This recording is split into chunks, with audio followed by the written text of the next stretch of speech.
Hi Virgo, January 2025. Ito na po. Ang inyong reading unang buwan ng taon, anong kailangan yung mensaheng gabay na marinate para sa mga Virgo? Message po para sa kanila. Will be straightforward, hopefully. Guidance message para sa mga Virgo, unang buwan ng taon. Guidance, cut natin ito into 3 Virgo sa taong nakikinig ngayon. Anong marapat nating maiparating sa'yo? Mensaheng gabay po, kunin lang natin yung pinaka-advice. The Star, the Hierophant Reverse, and the Ace of Cups. Okay. Virgo. Ano na? Ace of Cups, new beginnings, new connection, new friendship, new love interest. Nakangiti, napapangiti si Moonchild. Merong pag-angat ng inspirasyon or motibasyon. May kasiyahan.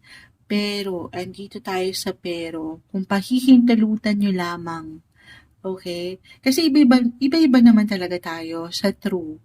Kahit pa pare-pareho kayo ng sun, sign, as a Virgo, ang bawat isa po ay magkakaiba. Pero I feel na merong ilang social activity pa rin na pag-angat kahit pa nagdaan na ang kumbaga, dumaan ang holiday season, Christmas, parang para sa ilan, may ilang connection, reconnection, reunion pa rin, or may mga bago, as I've mentioned. Higit kayong magiging malapit sa ilang taong ito, kaibigan, or kaibigan, the Hierophant, the Star, baka ano lang ito, may pagka-low-key lang, private yung celebration.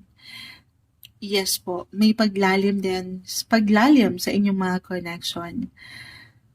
May pag-bloom ng inyong mga love life. Deserve ito, Virgo. Have fun, enjoy din pag may time.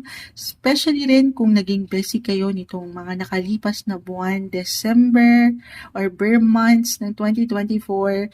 I feel for some of you, talagang umaangat yung pagiging busy and productive sa trabaho, especially dun sa inyong mga daily work routine. And this time around January, may fresh thoughts.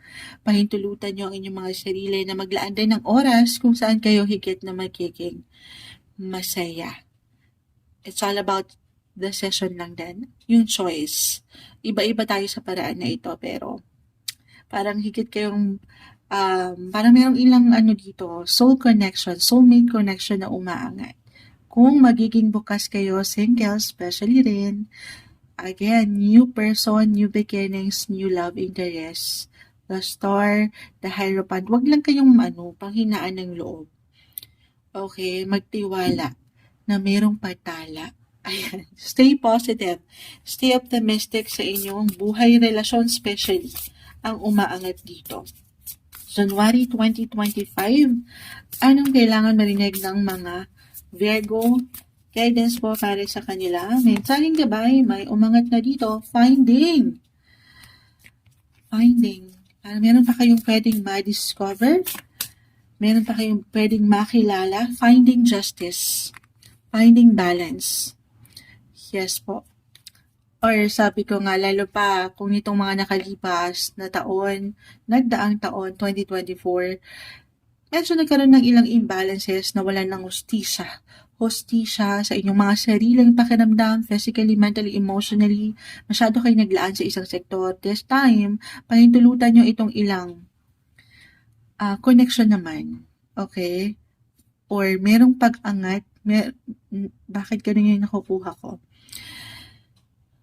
Justice kasi, this is a sign of Libra. This is all about relationship, partnership, or ilang connection. Okay?